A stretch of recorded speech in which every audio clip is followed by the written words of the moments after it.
Hey, this morning we've God. asked Reverend Al Sharpton to join us to get some clarity on on all the stuff we've been seeing in the media, even some new things that's happened this morning. I just saw, and it's all of this is surrounding the Trayvon Martin case. Reverend Sharpton and his National Action Network continue to fight for justice, just as we all do. But here it is, a month after Trayvon Martin was murdered, and the killer is still a free man. Ladies and gentlemen, please welcome Reverend Al Sharpton. Reverend. Welcome. Good morning. Good morning. Sir, morning. first of all, I tried seeking you out personally, so I just feel it's comfortable enough to do this on the air. I want to thank you, man, from the bottom of my heart for being the man that you are. After you suffered just short a few days ago the loss of your own mother, and then for you to still take the time out and to go down to Orlando to care about some other people. I thought that was one of the greatest acts of really showing what you were made of as a man. And I just wanted to say it in front of all my listeners, man. I take my hat off to you, brother, because I don't know a lot of people who could have did it. I know even less who would have did it. So thank you very much, sir. Well, thank you, Steve. I appreciate that. And it has been hard. We buried her and eulogized her just 2 days ago.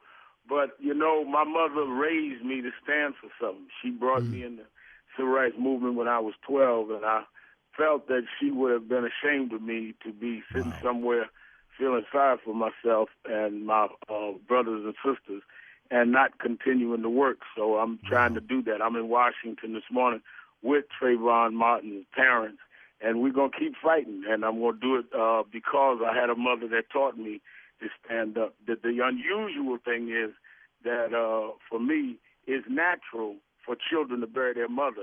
As painful as it is, my mother lived 87 full years. What is not natural is for parents to bury their children. So with all my pain, imagine the pain these parents have of burying their son, which is unnatural, and then burying him for doing nothing but going to get some Skittles and some iced tea for his brother. Wow. Now, let me ask you this, Reverend. You know, a grand jury is scheduled to begin hearings of this case on April 10th. Do you think that he'll be arrested? This is in your opinion. Do you think he'll be arrested and charged with any crime before that to calm the civil unrest? Well, I think he can be if we continue in a peaceful but forceful way to raise the contradictions. And every day, more and more comes out. Yesterday, we had a lady on whose 13-year-old son was one of those that witnessed what happened in terms of seeing a single man on the ground, didn't see anyone fighting, and moments later he heard a gunshot. And she was on my MSNBC show and said that when her son wasn't even interviewed by police till several days later. And then when they did, the lead investigator told her he did not believe this was about self-defense. He did not believe Zimmerman was defending himself. And he said, in fact, I think that we're dealing with stereotyping. He said, you fill in the blanks, which is exactly what we're saying. This was based on profiling, based on who this guy thought Trayvon was.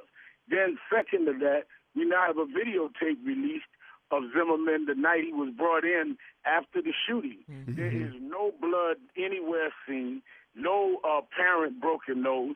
If it was, they would have had to clean him up before they brought him in. And why would they have cleaned him up at the scene That's evidence. to bring him in? So all of his story seems to be unraveling from what we could see. I think that would lead to his arrest, which should have happened the night that it happened, the night that it occurred. What is strange is we're being told the lead investigator wanted to arrest him and charge with manslaughter, and he was vetoed by higher-ups, which we want to know why, which is why I'm glad we got the Justice Department in and now a special prosecutor. Right. So 2 weeks ago, I would have said that we've got a hard hill to climb. It's still an uphill battle, but it's a lot closer than it was, and I think we've got to keep the pressure on. Yeah. Now, yesterday, man, this really ticked me. CNN and a lot of other major outlets were featuring this guy, Joe Oliver, who came out, who was speaking on behalf of his close friend, Zimmerman. And can you give us any details about that relationship? What do you make of all of that? This guy here, Joe Oliver. Well, you know what was strange about that, Steve, is he said that Zimmerman was not biased. He was a good guy. And then when he was intensely questioned by Lawrence O'Donnell on MSNBC, he admitted that he was just an acquaintance. He didn't know him that well, and he wasn't a close friend. So the question is, why was he out there in the first place? I mean, why do they roll these people out that really has nothing to do with what happened that night? We've been careful, the lawyers, Attorney Crump, and the family has been careful to only bring out those that were witnesses that night. The rest that have come out in support have said we're supporters because it doesn't sound right. But they're rolling people out like these people have some witness about the particular events that they don't have, and it keeps blowing up in their face. Right. Hey, Reverend, man, can you hang on to the next break for me, please? Yes, sir. Yes, Thank you. We'll be back with more. I want to get into a couple of things with him on this case some more because he has a real close view of this whole thing. So we'll be back with more Reverend Al Sharpton right after this. Don't go away, folks. You're listening to the Steve Harvey Morning Show. Reverend Al, you there? Yeah. Yeah. Okay, good. Hey, let me ask you this, sir. I've started to notice in the media some different pictures of George Zimmerman portraying him younger, high school photos, smiling. And I've noticed some pictures of Trayvon Martin starting to put your hat on backwards, grimacing, but I could tell it was on a sunny day, and they would take the picture, he was facing the sun. And he had a kind of a squint look on his face. Now, in your opinion, when this starts coming out, who's doing this? Is it the media to sensationalize this whole thing, or is it coming from possibly the defense of Zimmerman? I think it's probably both. One, the defense is trying to paint Trayvon Martin as some kind of thug that was causing trouble and therefore justified what happened, which is absurd because if this man Zimmerman encountered him, the 911 tape where his voice is there saying he looks suspicious and only described him as standing there looking around. He's standing there talking on the cell phone to his girlfriend. The tapes have now been released as to what Zimmerman said. The phone log of Trayvon talking to his girlfriend has been released with the time there. So we know what he was doing. So to try to act like this kid who had no criminal record was a thug. He'd been suspended from school, nothing criminal. And Zimmerman had a record of being charged with assaulting a law enforcement officer, had to have restraining orders from his girlfriend. So who had a background of some violent allegations and some criminal charges was Zimmerman. But if they can put the perception in people's mind, it makes them feel, well, maybe there was some justification. There's nothing justifying if Trayvon was committing a crime, and he wasn't. You don't have the right to take out a 9mm and kill him. And I think that this is the game that they play in the media all the time. Just like they castigated the president for saying this could have been my son, or he looks. If I had a son, he'd look like this. Yeah. This is a human father appealing to parents. They've criticized some of us that have come in, that came in early March. I came in because the parents asked for our help. They should have criticized us if we didn't respond. Yeah. But that all goes with the territory. I expect they're going to try to make Trayvon look bad, all of us look bad. But out of all of that, they only dig in deeper to show people that they don't get it. People are not going to be fooled into believing you can shoot down our children and innocent children in cold blood and just walk away with it. No. And also, this morning I noticed on the news, because, we keep seeing in and headline news on in the studio here. George Zimmerman's father is being shadowed, of course, off the camera. You could just see in the shape of him. He was being interviewed, and he said that he's feeling hatred from all sides. The caption up under his statement was, he's feeling hatred from the president, from the Black Caucus, and the NAACP. But in truth, the hatred is coming from everywhere. I mean, from the Catholic Church to synagogues to black Latino white parents, black, white, Latino, red mothers. I think this comes from everywhere. But when I saw the caption and it just said, the hate's coming from everywhere, the president, NAACP, and Black Caucus, I was really...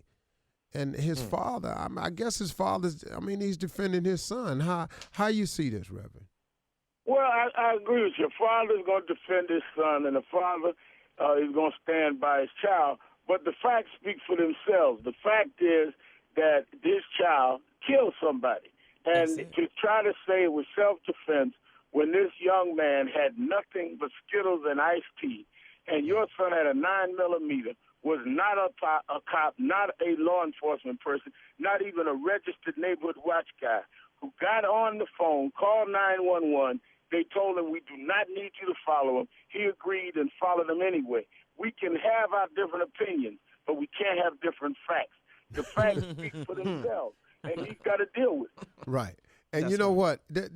I'm just a common sense guy. It just throws me off when I hear this tape of this young man screaming and begging for his life, and it was in self-defense, and he was trying to be portrayed as the perpetrator.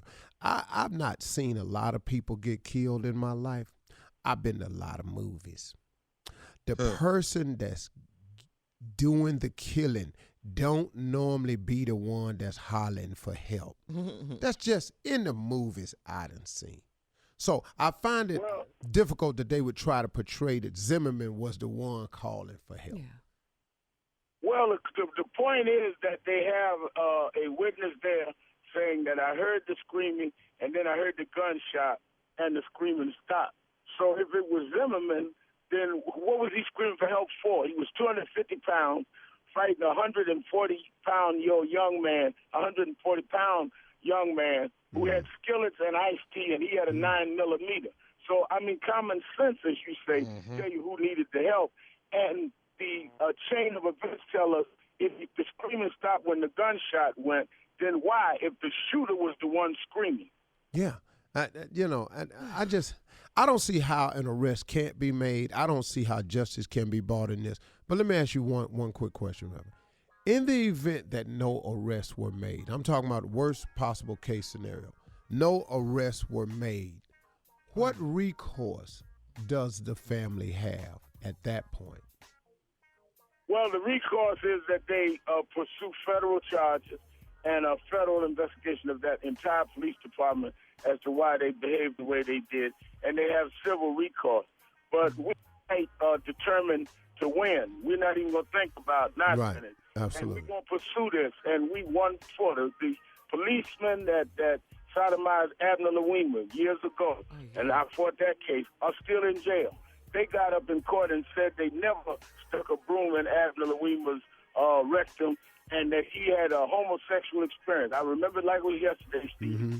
I kept fighting, and I remember that they had to get up in court and confess, and we won. So, sometimes the darkest point of night is right before daybreak. We're going to keep fighting through the dark, and we're going to have daybreaks for this family because this child could have been my child, your child. We have no choice but to stand up and fight. Absolutely. Reverend Al Sharpton, once again, thank you for your bravery, sir. Thank you for your courage. Thank you for caring about other people, man. We love you, man. Thanks a lot, bro. Love you. Love My you. man. Thank you. You're listening to the Steve Harvey Morning Show.